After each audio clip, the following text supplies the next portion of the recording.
Ideas, they say, are your most valuable asset. What are you doing with your ideas? This has been during Game Changers, where we capture success from different perspectives. We delve into the minds of people with celebrated brands and careers who have turned their dreams into reality and their ideas into lucrative empires. I'm your host, Seyi Banigbe, and you're welcome to the show. See you when I get back.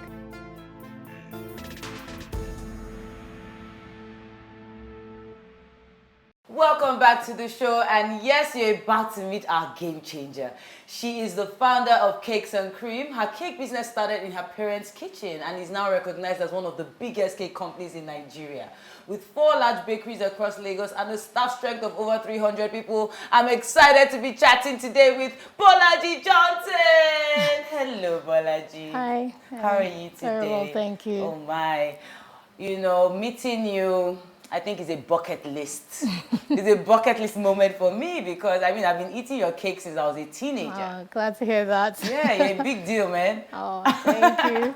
Nice to meet you. So, I'll just dive right in. You wanted to be a doctor when you were growing up. In fact, you studied biochemistry in the University of Lagos. At what point did you get so convinced to ditch all of those lofty dreams and focus on cakes? Well, it all started for my friends. It was one of my friends' birthday, and I was still in school, I think maybe year 3, and I didn't know what to give her for her birthday. So I decided to bring out a book, a recipe book, a cookery book I'd been given as a child, and just bake her a cake.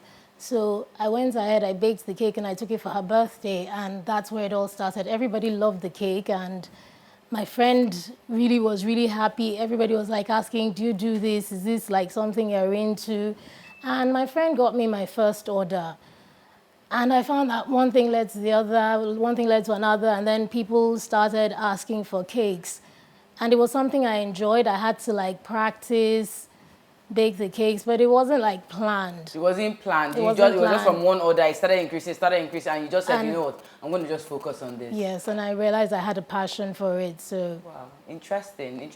Your company's motto says, if you can dream it, then we can cream it. When a customer walks in with, you know, maybe their imagination has been on overdrive, and then they come up with a design that is quite complex, what do you do? Well, we sit down and we work it out. We figure out, I mean, it might not be, if they have some really like big concepts, they want a building, they want a ship, you know, we work it out. If we might not have the answer there and then usually we'll communicate with the customer and get it sorted. But the motto is, if you can dream it, we can cream it. We do it, we get it done. You get it done. I reckon a lot of research then goes in. A lot of research goes into it. And all of that. Okay, so, I mean, you've been in operation for, I mean, it'll be about 2 decades now. Somewhere about there. What would you say you give to people beyond cakes that makes them, you know, keep coming back?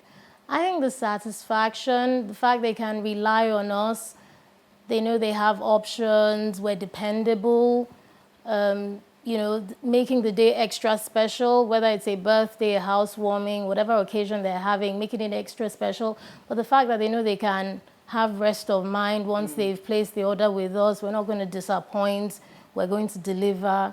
You know. I think you hit a key word there, dependable. I think when it comes to making cakes and making clothes in Nigeria, those two services, sometimes disappointment tends to always be the middle name. So it's obvious that you've been able to, you know, build something around, you know, that word dependable. Yes. I mean, because it comes right out of your mouth the moment I asked you the question.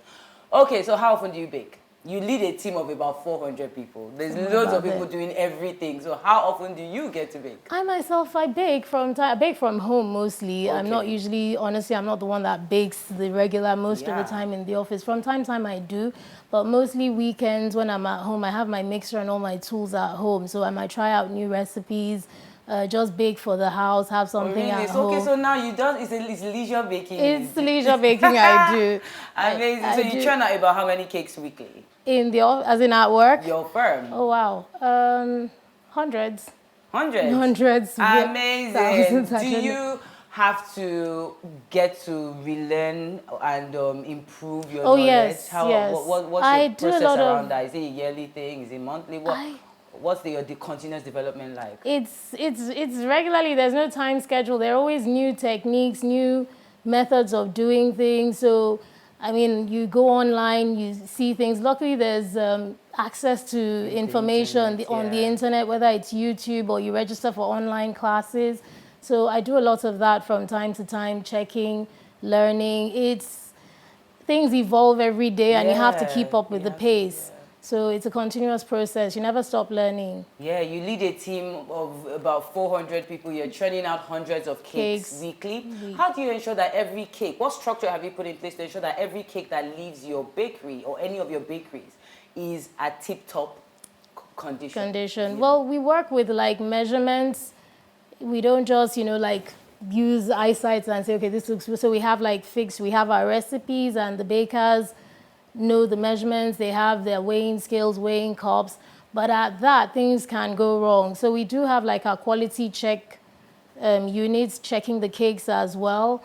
But because we do hundreds, like that's on a daily basis, we have the hundreds going out. I know, it's a bit tedious, but we've all been structured to know that we have to check the cakes, especially if they're being decorated. We have more access to see the inside and know what's going out. So we have things in place for that. Okay, I mean, you talk a lot about, we have this in place, we weigh this, we have the recipes, we have that. Do you ever get concerned about the fact that, look, I've let go of all of my recipes, how I measure my sugar, all my secret is out there. It's out. How do you manage the thought of these people leaving and taking away all your concepts, and how do you manage that thought? And what do you feel try not about to that? worry too much about it, because I find if I was to do that, it would probably make things harder for me. I can't bake all the cakes. I can't bake the hundreds of cakes a day myself. So I have to have some trust and have people in place, try and make sure they're compensated for their own hard work and everything, and make it kind of like, what's the word? It's not going to be something you just walk away from, as in turn your back and say, okay, we're leaving tomorrow. Make it a competitive kind of package, the pay and everything. But I know eventually people move on in life, and we also evolve. So the recipe of last year, it would have its tweaks and amendments so a year later. Really copy so it's someone not that's gonna, constantly moving. So we're always, changing. I love that. When you're constantly evolving, growing, developing yourself, no one can really, really, really copy you. Great words from Bolaji, and I can't wait to get back to this conversation. See you guys when we get back.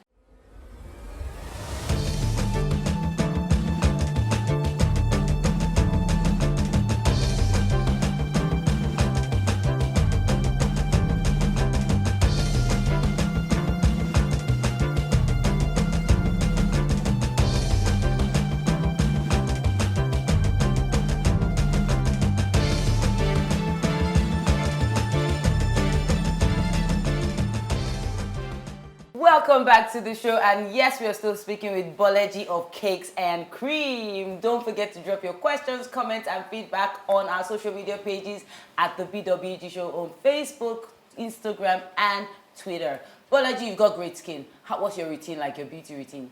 Oh, wow. I don't have a fixed one. Make sure I wash my face in the evenings, wash off all the dirt, then use cleansers, and then put the moisturizer on. Basic routine. So wash, cleanse, moisturize. Fair enough. Good enough. I've learned that. Maybe use a facial scrub once a week. I know. Kind of thing. Regular, day to day. Nice. Has funding ever been an issue for the business? And how were you able to overcome that? Look, funny enough, not really. I'm just like I'm a firm believer in saving, so building up savings and then doing. So you're saying that you have grown organically through the years, no investor, no bank finance, nothing? No, none. Amazing. And you now have 4 bakeries across Lagos and you're employing over 300 people. Guys, there's money in cake. Start your bakery. That's great. That's great. If you had extra time in your hands and you needed to look into another space, some business, what do you think you'd be doing? Nothing comes to mind right now. So you see yourself baking cakes all your life? Honestly, I think that's my passion. But you wanted to be a doctor, Bolaji. I did, and then I discovered baking. You fell in love. And I fell in love with it, honestly. Amazing. It's interesting, a lot of people in Nigeria, everybody's quick to want to be their boss. Yes. How do you manage? What structures and systems have you put in place to ensure staff retention? Because even though you said earlier that people have to move on, if people are moving on too fast, that's a problem for your business. So how do you keep people? Well, good people especially. Good people, like I said, compensating them, at least making sure the package is competitive to an extent. When I first started, the staff we had, I was managing them. Then when things started getting maybe a bit bigger, I had to have human resources, had to come up with the human resources department because then we were working 6 days a week, and that's the staff. Everybody was working 6 days a week, Mondays to Saturdays, and they said they needed a day off. So we first started with a day off in a month, as in Monday to Saturday, 1 day in the month. And then it became 2 days, I think, at some point. And then the annual leave thing started. I realized I couldn't handle it. Yeah. So I had to start the human resources department. So at least things are structured. My staff get their medical leave. They get their annual leave. They get medical insurance and things like that. So I just do all these things just to make sure competitive-wise, as in competitiveness, they stay. And these are the things that I think matter to some extent. Yeah. Amazing. You're good at what you do. How did you learn how to bake? That was at the beginning. I just started with the recipe book that I said it was. You didn't go to any school? I didn't go to any school at the beginning. So I just had the recipe book, and everybody loved the cake at my friend's place. And word of mouth, she got the first order for me. It was for Rotaract Club in Ikeja at the time. And I hadn't done any formal training on icing.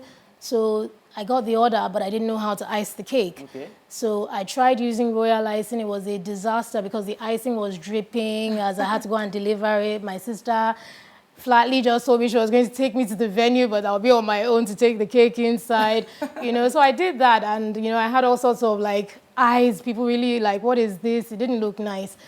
So from there, and with the encouragement of my friend and my parents and everything and my family, generally, I invested in books at the time because you didn't have all the internet and all that. So I was still in Unilag then, so I know I was supposed to go get my textbooks, and so I went to Akpongo, as in Lagos, and used it to buy my first icing kits and 1 or 2 bakery books, which gave me the basic knowledge on how to ice the cakes. And then practicing when I had friends' birthdays coming up, just to have the feel of how to ice the cake, I would just do cakes and then, bake them. So it wasn't like they were ordering the cakes back then.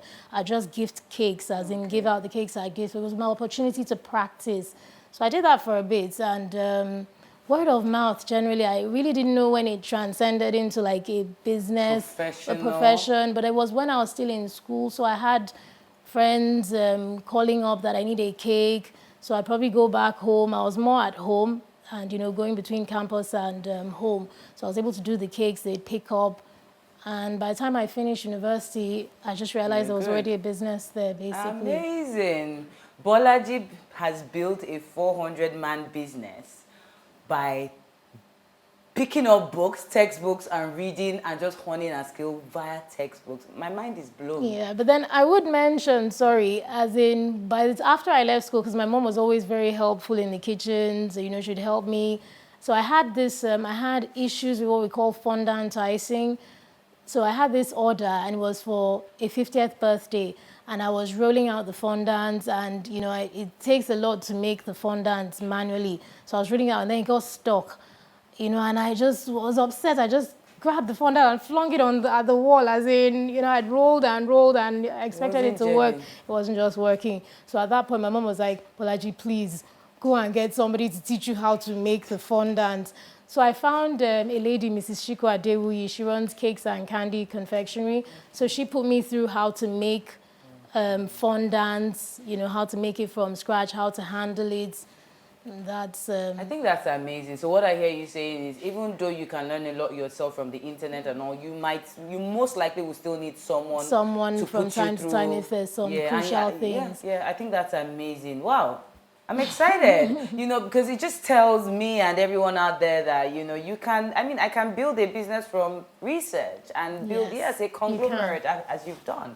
Well done, Thank Bolaji. you. And I think you're simply amazing. Thank It's you. been great chatting with you. Thank And you, when we likewise. return, Bolaji isn't going anywhere yet. We'll meet our corporate game changer and then there'll be a game. Yes, it will be the cake folks against the corporate folks. Let's see who's going to win. See you when we get back.